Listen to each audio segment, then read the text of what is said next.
Hey, my friend, welcome back to your daily English podcast. You are in the right place now. Take a breath, and let's go on a little journey together. Because today, I want to tell you a story. Not about big things, not about noise or success or fame, but about something small, a coin and a bread box, and a moment in time that never left my heart. When I was a child, we didn't have much. No big house, no fancy clothes. But we had enough. Or at least my mother made it seem that way. She had this old bread box, wooden, chipped on the corner and always warm somehow. Like it held more than bread. Like it held care. And every morning, before I woke up, before the sun even touched our kitchen window, she would place a coin inside that bread box, quietly, without saying a word, not for anyone to see. Just one small coin, every day. Years passed. I grew taller. My hands got bigger.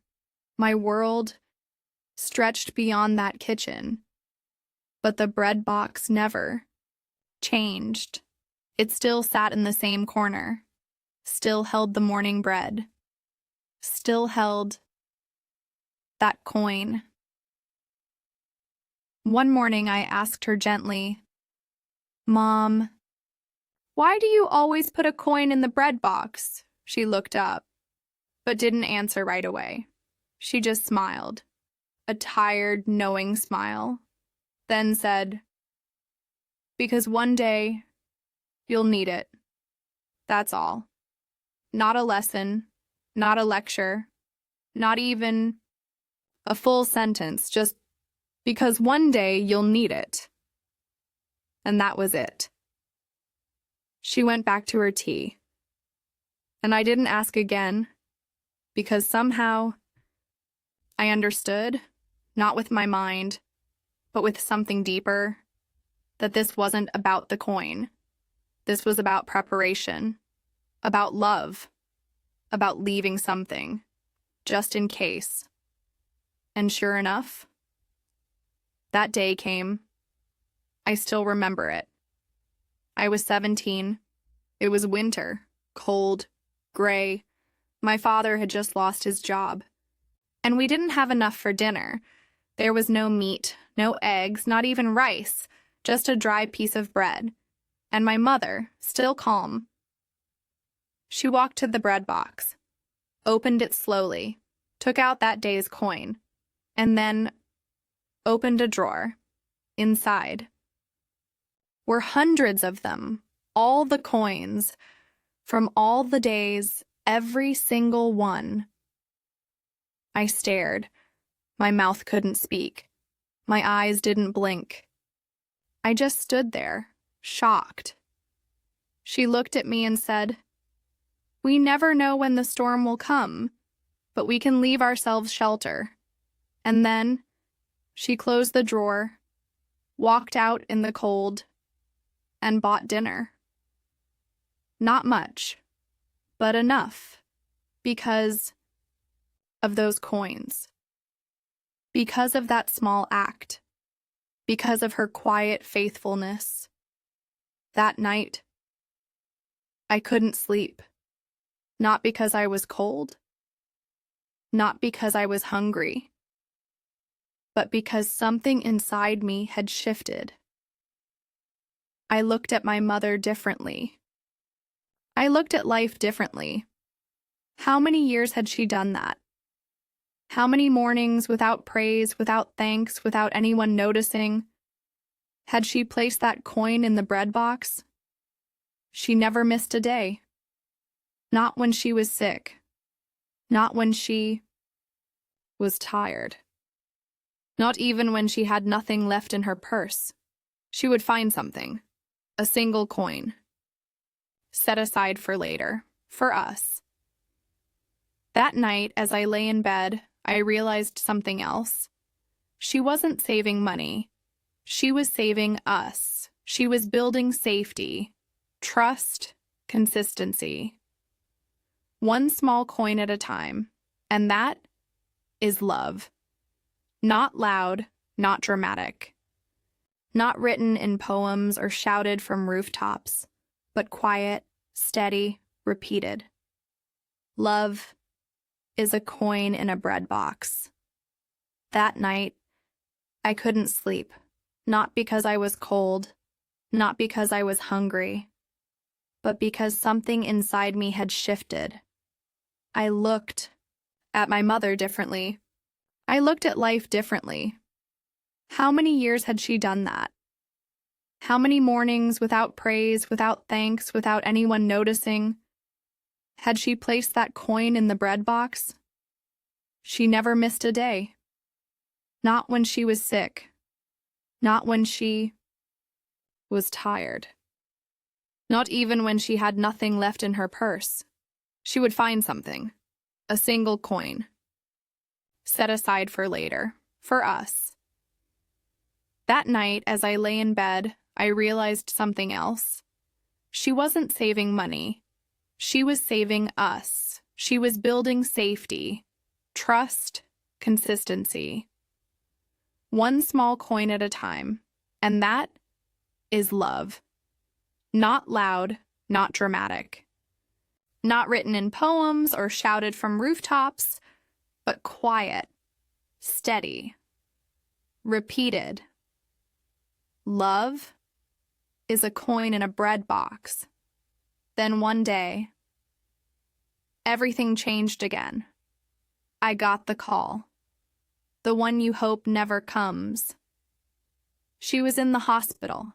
It was serious, and I needed to come home fast. I dropped everything. Booked the first flight, didn't pack a bag, didn't think, just moved.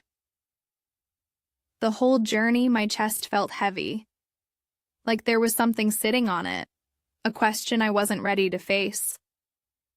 What if I never got to say thank you? When I walked into the room, she was smaller, quieter, but still her. Still that same calm light that had filled my childhood home. And when I sat beside her, she smiled, as if she'd been waiting for me, as if nothing was wrong.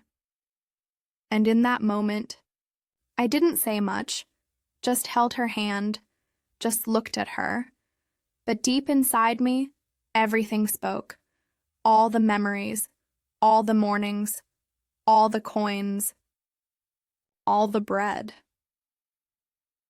The next morning, after spending the night in the hospital chair, I went home. Not because I wanted to, but because I needed something to hold on to. I walked into the old kitchen. The light was different now, colder, quieter. But there it was. Still there, the bread box, same corner, same wood, still slightly chipped on the edge. I opened it slowly, held my breath, and there was a coin, one coin, placed there that morning. Even now, even from a hospital bed, she had made sure. I sat down, and I cried, not loud, not wild, just quietly. Because I finally understood. It wasn't just her habit. It wasn't just her way.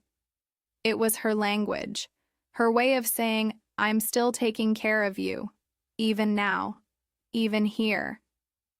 After she passed, the house felt different, empty, but not just because she was gone. Empty, because the rhythm was gone. No soft humming from the kitchen, no kettle boiling, no early footsteps, and no coin in the bread box. That absence hit harder than I expected. It was small, but loud in my heart. I remember sitting at the kitchen table one evening, staring at that bread box, wondering what to do. Then, without thinking, I reached into my pocket, took out a coin, and placed it inside. The box made a soft sound, click, as the coin touched the wood. I sat still. Something about that sound felt like home again, and in that moment, I understood something else. The act wasn't over. The giver was gone, but the gift wasn't. Now it was my turn. That's the thing about love like hers. It doesn't end when the person leaves. It echoes, it repeats, it lives in the way we show up for others. Today I have a family of my own, and yes, I have a bread box too. It's different. It's newer. But every morning, without fail, I place a coin inside. Not because we need the money, not because it's a superstition, but because it reminds me of her. It reminds me to prepare quietly, to love silently, to protect without noise. It reminds me that one day my child might ask, "Why do you do that?" And I'll smile, just like she did, and I'll say, "Because one day you'll need it."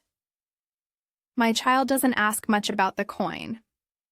Not yet, but I see them noticing, eyes glancing, head tilting. Curiosity growing in silence, just like mine did, and that's how traditions begin. Not with rules, not with explanations, but with observation. With quiet repetition, I don't rush to explain, because I want them to feel it, the way I did, to let it sit in their heart before it ever becomes a sentence. That coin is more than metal. It's presence. It's memory. It's something to hold on to when everything else feels like it's falling apart. And maybe one day, when life turns cold, when money is tight, when the world feels loud and empty, they'll open the box, and there it will be, waiting, ready. Softly saying, "You're not alone. There are so many things I've forgotten in life, numbers, names, old conversations, faces in a crowd, but I will never forget the look on her face as she placed that coin. Not once, not twice, but every single day. I never heard her complain. Never saw her skip a day. Never watched her ask for anything in return. She just gave. Gave quietly. Loved quietly. And taught me something that no school ever did. That real love doesn't announce itself. It just keeps showing up. In the bread box, in the weathered hands, in the coins she could have spent on herself, but didn't. Sometimes I wonder, how many people walk through life never knowing the little sacrifices someone made for them? How many mothers, fathers, grandmothers quietly gave up something small so their child could have something big, a new pair of shoes, a warm meal, a second chance, and never once asked for thanks. My mother was one of those people, and I almost missed it. I almost lived my life thinking it was normal for a coin to appear in a bread box, thinking it just happened. But now I know.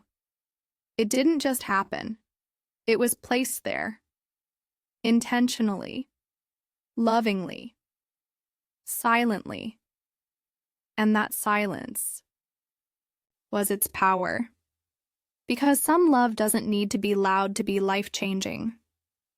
There was a moment recently, I was rushing to work, late for everything, barely had time to breathe, and my child came into the kitchen, yawned, and rubbed their eyes. I kissed their forehead, told them I loved them, and reached into my pocket. Placed the coin in the box. They watched. Didn't say a word, just noticed. And for a second, I saw myself again, standing in that same kitchen, watching her, a full circle. And suddenly, being late didn't matter. The emails didn't matter. Even my job didn't feel urgent. Only this did. This one habit, this moment of quiet care that would someday be remembered forever.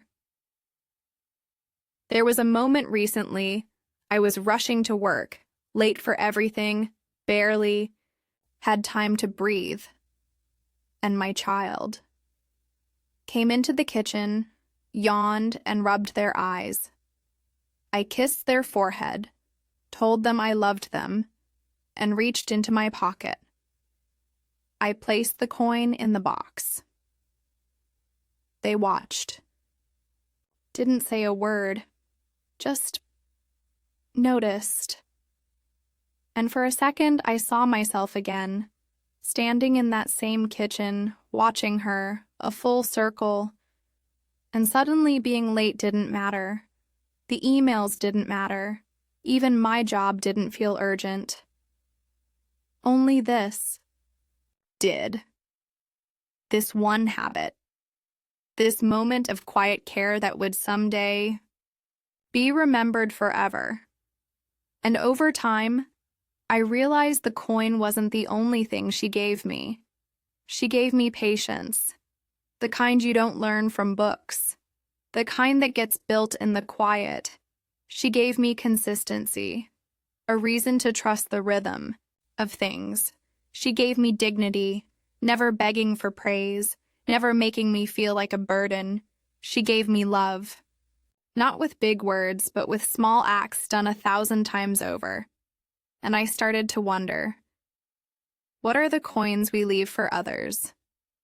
Not real coins, but actions.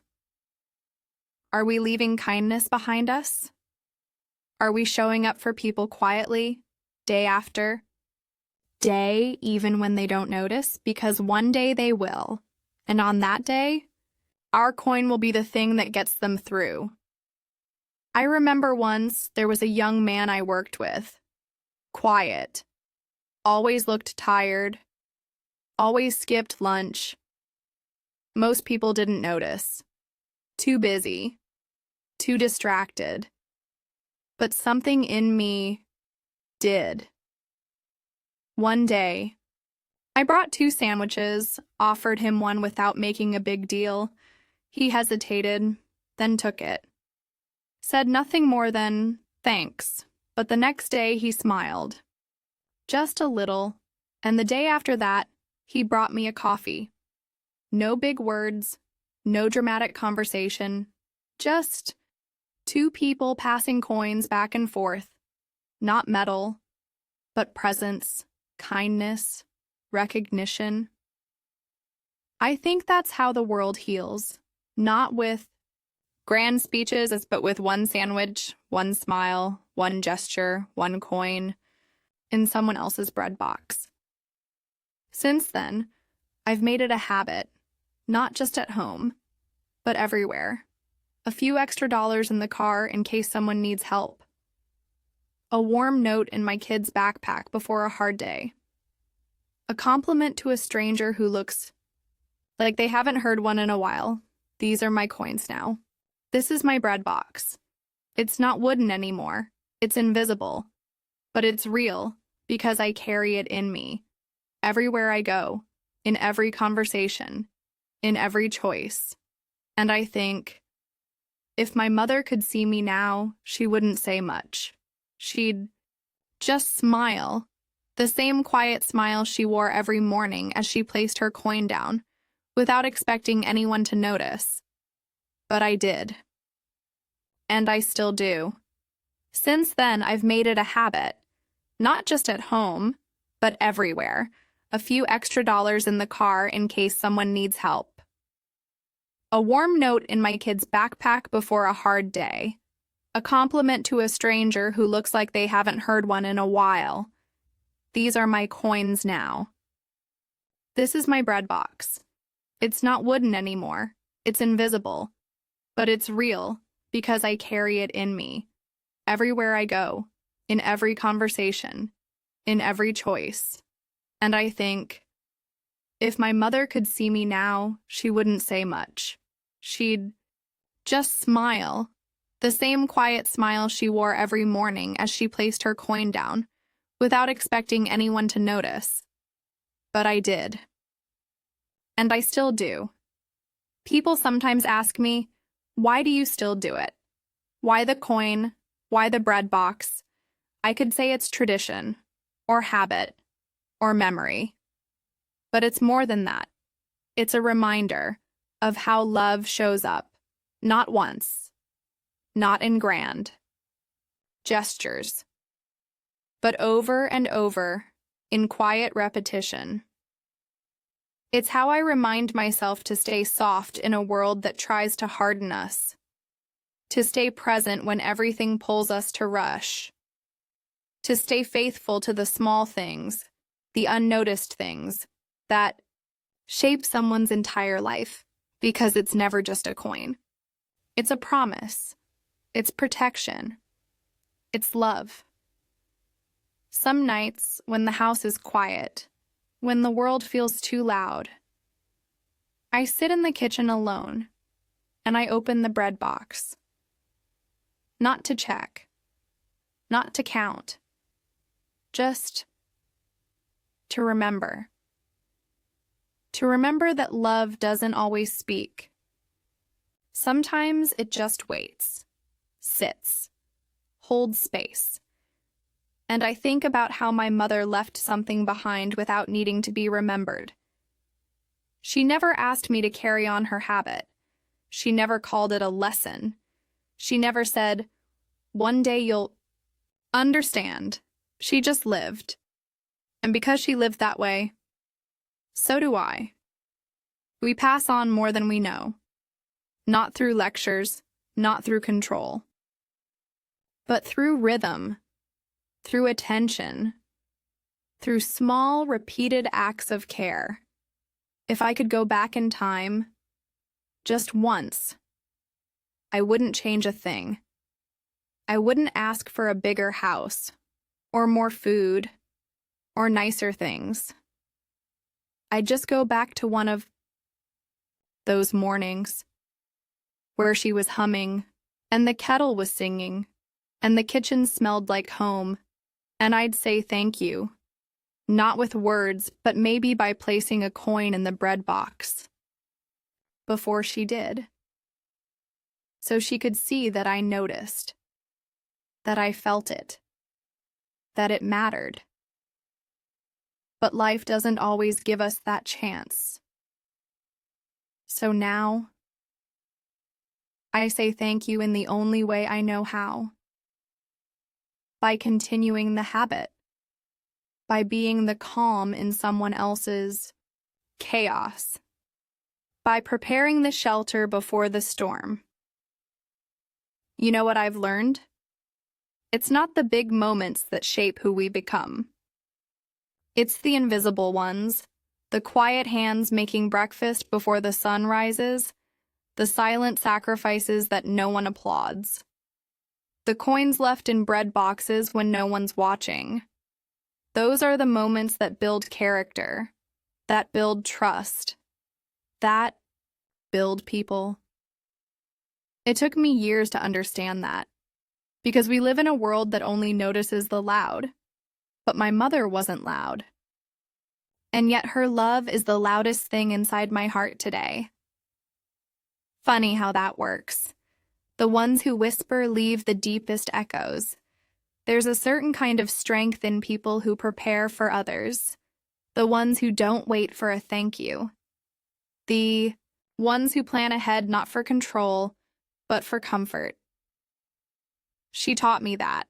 She taught me that love isn't just about saying, I love you. It's about actions, habits, consistency. It's about the way someone makes you feel safe without needing credit.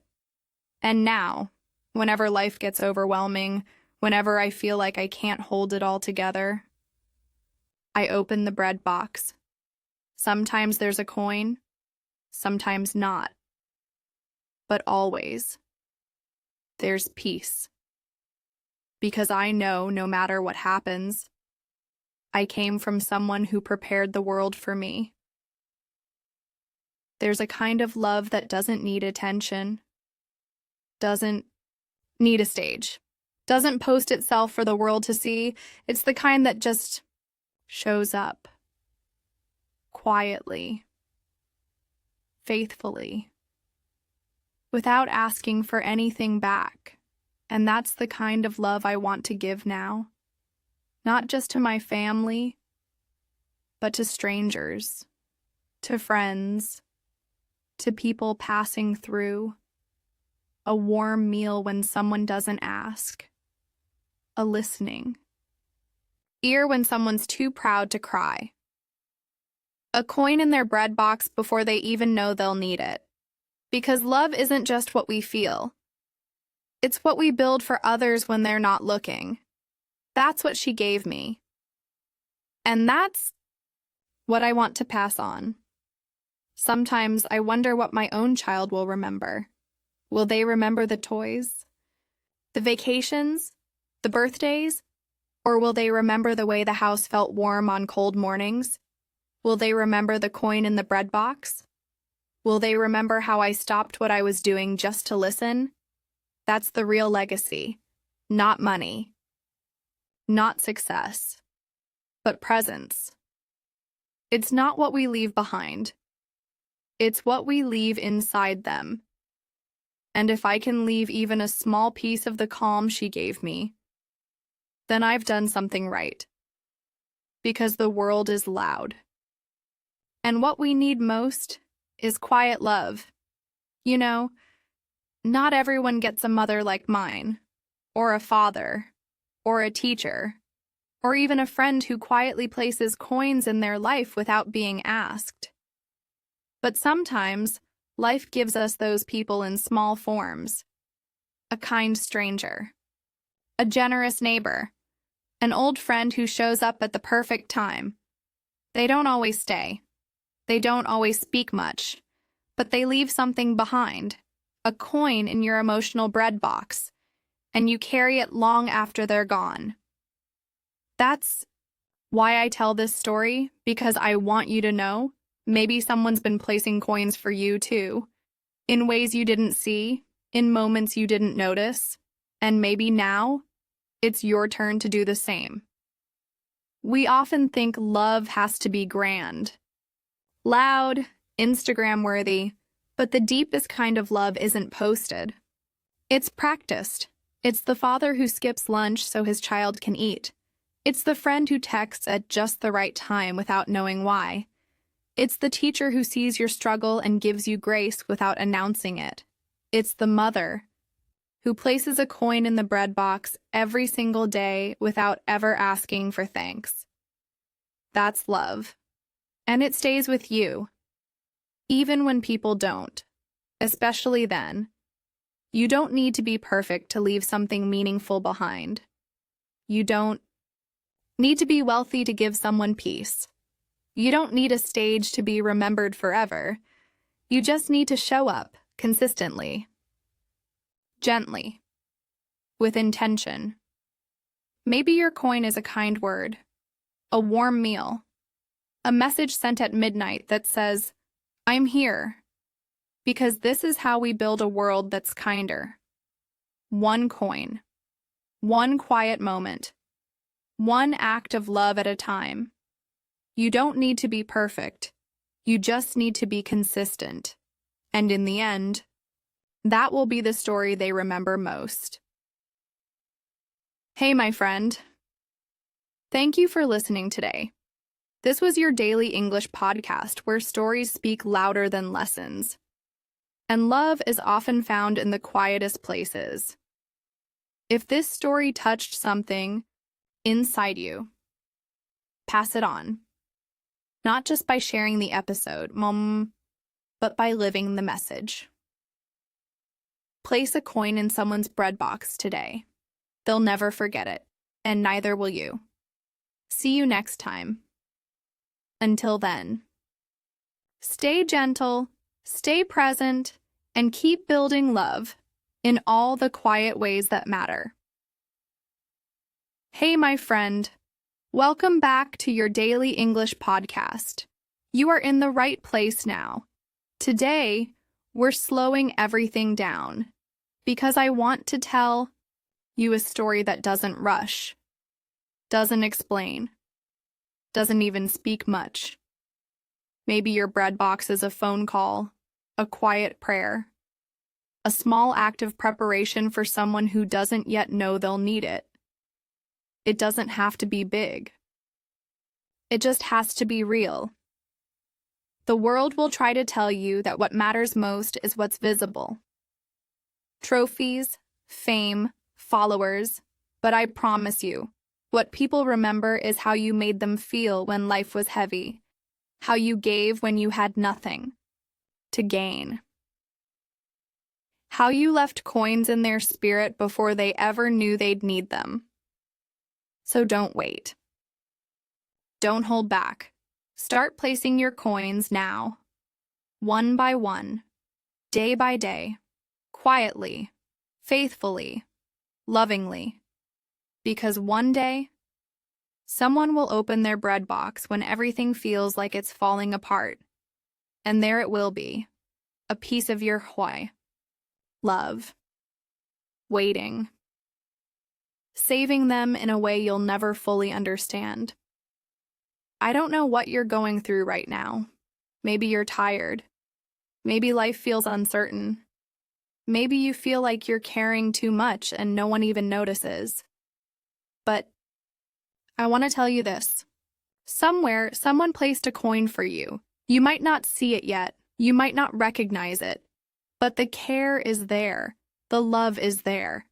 The memory is already forming, and if no one has ever done that for you, you can be the first.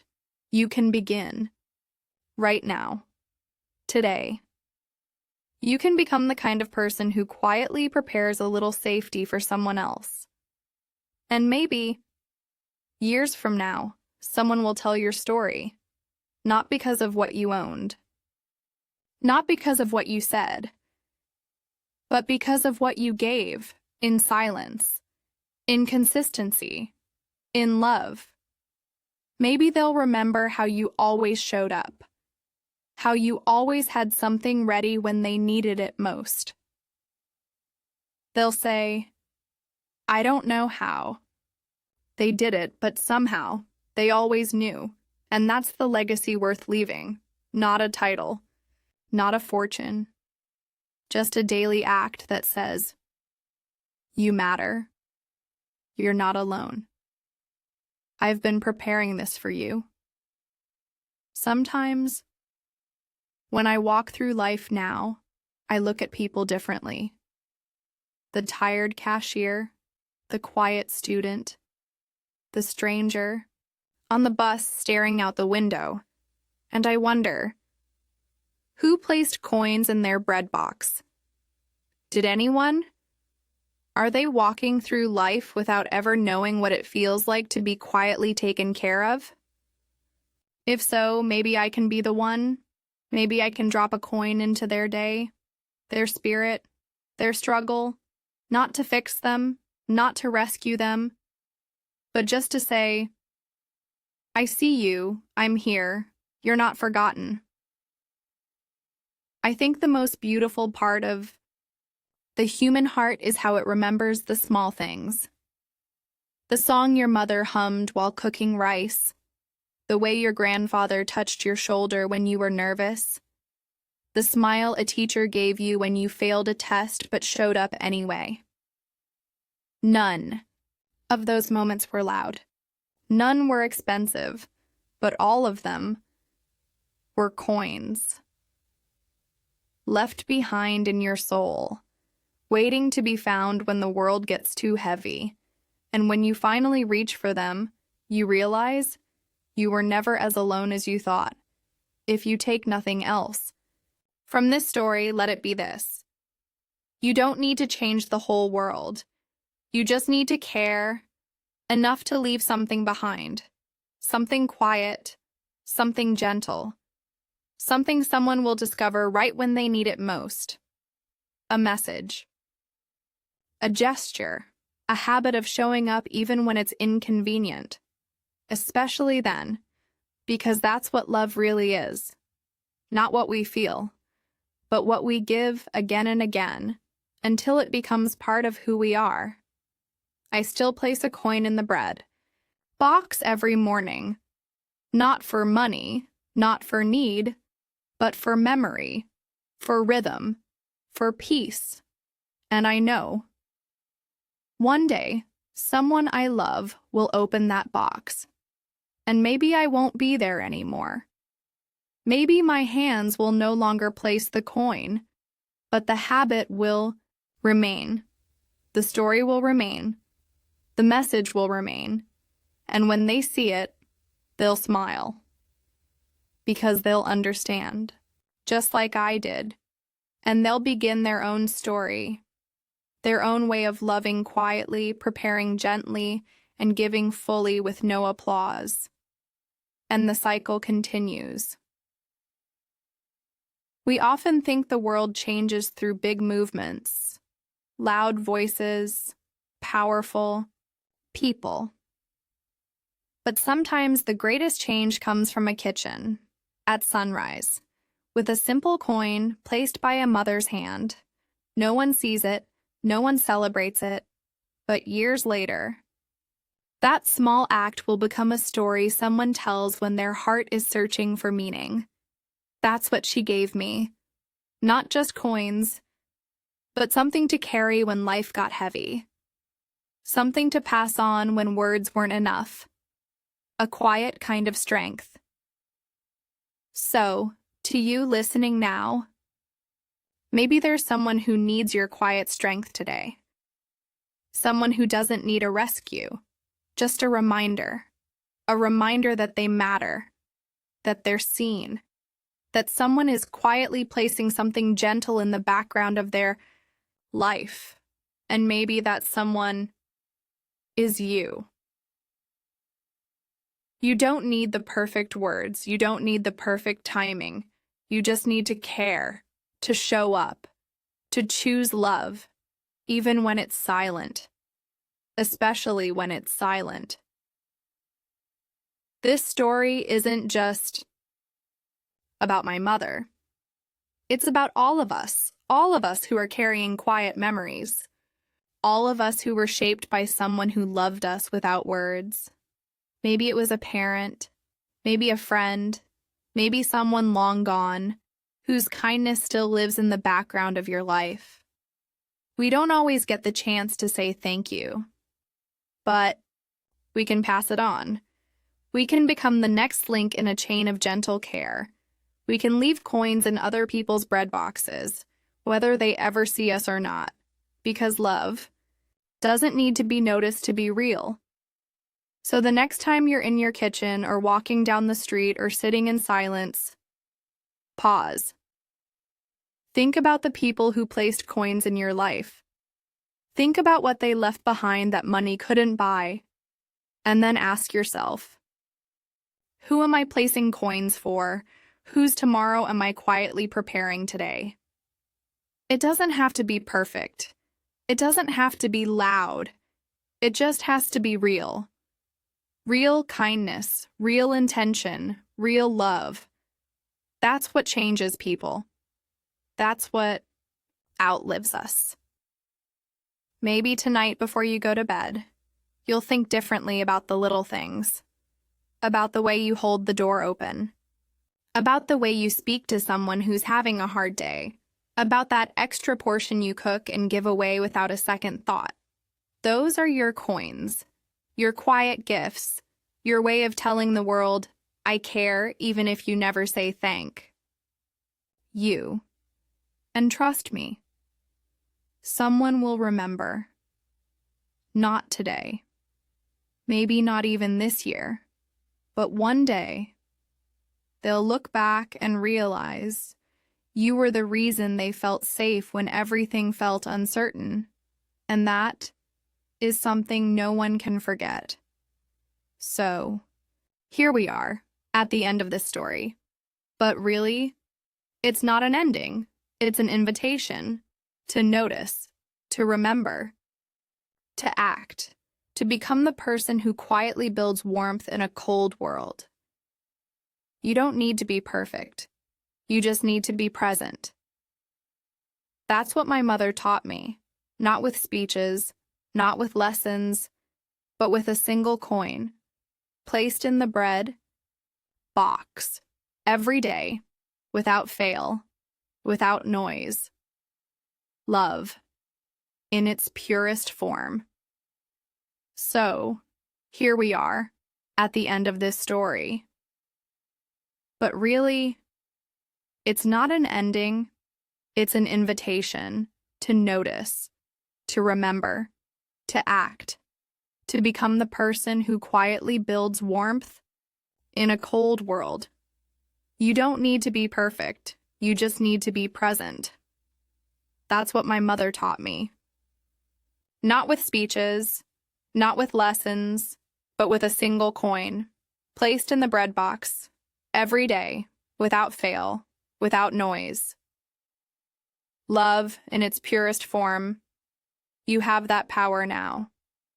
The power to hold space, to leave warmth behind you, to give without needing to be seen. Don't underestimate the small things. They are never small. The coin in the bread box wasn't just metal, it was trust. It was time. It was love, wrapped in simplicity. And in a world that rushes, that forgets, that often overlooks, be the one who remembers. Be the one who prepares. Be the one who gives. Quietly. Faithfully. Again and again. Before you go, I want to leave you with one last thought. Somewhere out there, someone is quietly loving you, in their own way, in their own language. Maybe it's not with words, maybe it's not with gifts, maybe it's not even visible yet.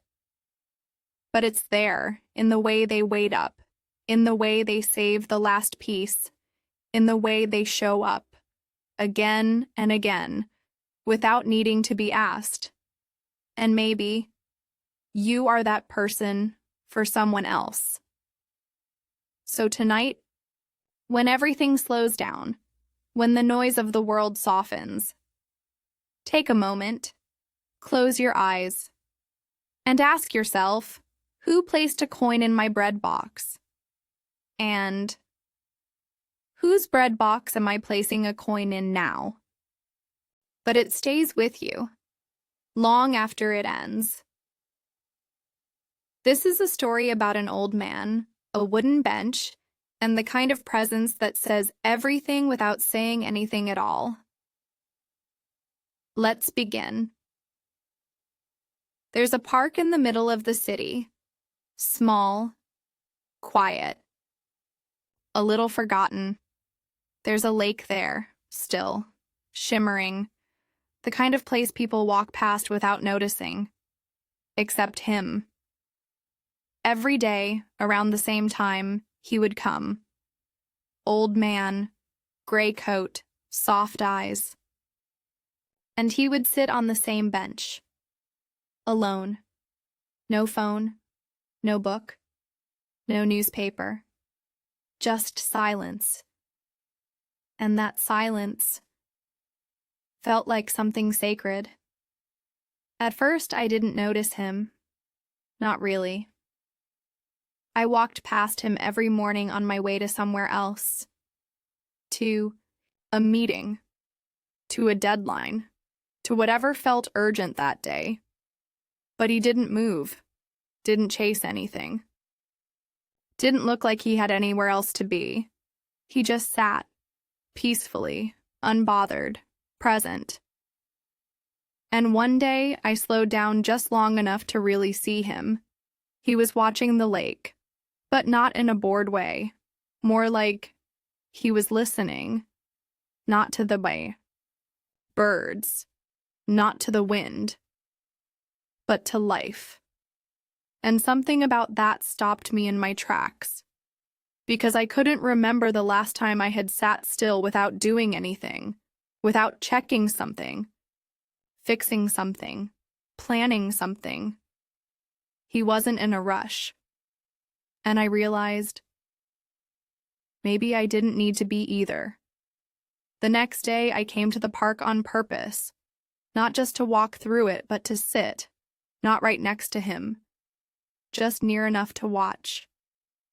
Without disturbing his quiet world. He was already there. Same coat, same bench, same stillness. I sat on the bench across from his, and for the first time in a long time, I did nothing.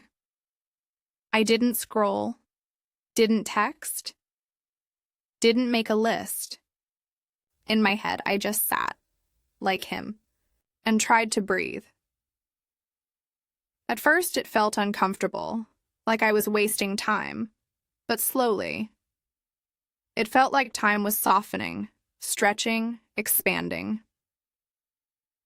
The noise in my head started to settle, and for a few minutes everything felt quiet, not just outside, but inside me too. That moment changed something in me. It was subtle, but I felt it. So the next day, I came back again, same time, same spot. And there he was, already sitting, already still. This time I nodded at him as I passed, just a small gesture, and to my surprise he nodded back. No smile, no words, just an acknowledgement, like he saw me, not as a stranger, but as someone who had finally learned how to be quiet. That small exchange felt bigger than any conversation I'd had that week, because it was real, it was present, and it asked for nothing. And maybe that's what I was starting to crave. A place where I didn't have to explain myself, where being was enough. The more I sat there, the more I began to understand. He wasn't there to be seen. He wasn't looking for attention. He wasn't waiting for anyone. He was simply being. No role to play, no task to complete. Just a man on a bench, breathing in the world without needing to change it.